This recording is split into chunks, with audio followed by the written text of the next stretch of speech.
little essay today, and I've got a little parched mouth.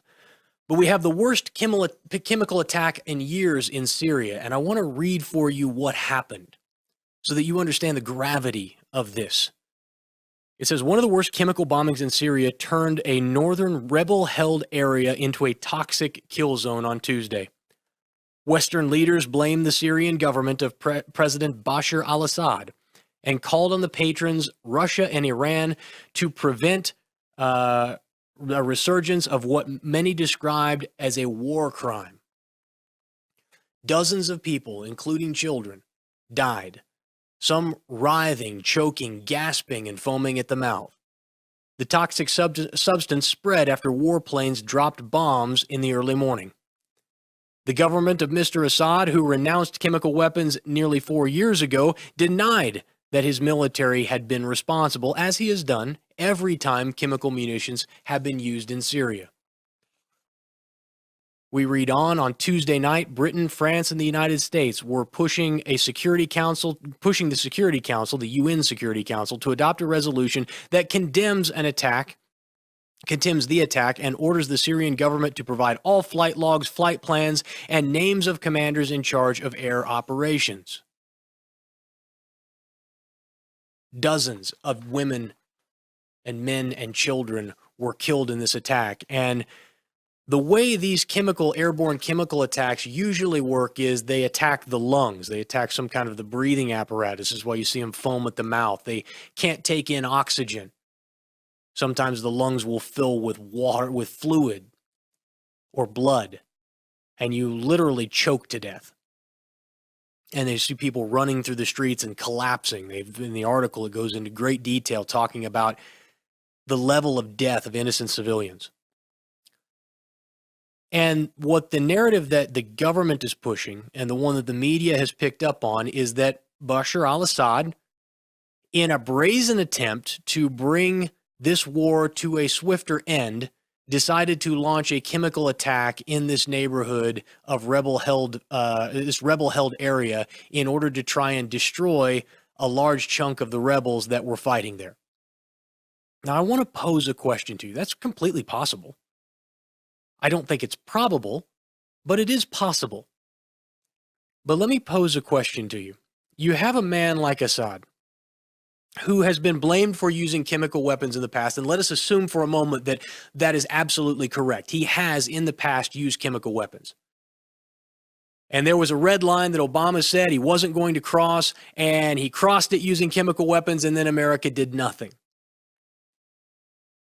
And now he's in a position where for years he's been fighting for his very life. The Americans have been after him. Some in Europe have been after him. Coalition has been put themselves together in order to try and get him out of power. And everybody who wants a war with Syria says that the only option is that Assad has to go. I watched it the other day on the news. Again, Thune, Republican from Tennessee. Is that where he's from? I don't remember. But Congressman Thune said, well, the only answer is that Assad has to go. And yet Assad, in spite of it all, has been able to not only fend off the attacks and keep the Americans at bay, he's been able to have a low enough profile in fighting the war that it hasn't angered the American citizenry enough and the American Congress enough or the American president enough that he actually comes and invades like we did in Iraq and Afghanistan. So he's been able to hold them off while at the same time making alliances with Iran and Russia in order to fight the ISIS groups that are trying to take over the country. He's been able to do all of that. And not only has he been able to keep them at bay, he's actually winning the war right now. Did you know that? In December, he took back Aleppo. You guys remember the problem? What was left of it? What was left of it. But you remember Gary Johnson wondering what Aleppo was, because they were all concerned about what we were going to do about Aleppo. Well, it turns out that Assad, with the support of the Russians, was able to drive ISIS and these militants out of Aleppo and retake the city, which now is really just rubble. But he's got the enemy on the back foot, right? And then he does what? he decides one morning, you know what? I think I'm going to drop some chemical weapons. Now, you guys might think, this is something that I made the point many, many, many months ago in talking about Iran. I said, people like to talk about Iran as though they're irrational actors. They want to talk about Iran as though they're crazy people. They're psychopaths over there. They don't care what happens. They'll let their whole world burn to the ground. All they want is death and destruction. They don't act rationally. When in fact, you look closely at their foreign policy, you look closely at the way that they conduct themselves, you recognize, no, they're very rational actors. They're very savvy. Bashar Al Assad, despite what the media will tell you, despite what a lot of government, those in government would tell you, is not an irrational actor. He's not running around like a madman making decisions that he knows could cost him his life. He has been able to thread the needle on this entire war for the past 2 years. And he's not only survived, he's coming out on top. He's made alliances with the right people. He's been able to hold his enemies at bay while still defeating the encroaching rebel armies that are coming up against him. When you consider what this man has had to maneuver through, both politically and on a war footing, and you recognize this is not a madman. He's not a psycho. So why on earth would he drop chemical weapons when he knows what's going to happen?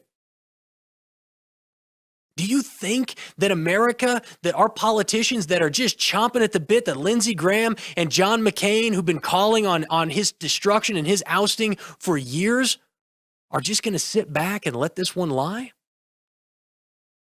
Absolutely not. Why would he do it? It doesn't make any sense. It doesn't pass the smell test for me. Now, if you talk to Assad's people, what he will say is, well, we dropped bombs and they had a store of chemical weapons in one of these buildings and it got hit and the chemical weapons got out. We didn't drop the chemical weapons. We hit a place where those weapons were. And they just happened to go off and killed a bunch of people, but we didn't do it. He could be lying through his teeth. Assad, while being a very rational actor, is not a good person. He is a tyrannical dictator. But what they're saying happened doesn't make any sense. And I'm just laying this out for you so that as we move forward, I've just got a sneaking suspicion. Which part are you saying doesn't make sense? The fact that he would drop chemical weapons. Okay, you're not saying the part where they would have done an airstrike and hit a chemical. No, that would make sense to me. That would be plausible. Mm-hmm. What doesn't make sense to me is that Assad, after being able to maneuver the way he has and pushing his enemies back, would then take a step that would almost guarantee further military action by the United States and our allies. That's what I thought. I just wanted to clarify because what was it? I mean, a couple weeks ago, U.S.-led airstrike. We dropped bomb. It ended up hitting like a truck full of explosives, killed like 200 innocent civilians. So similar type thing. It wasn't chemical weapons.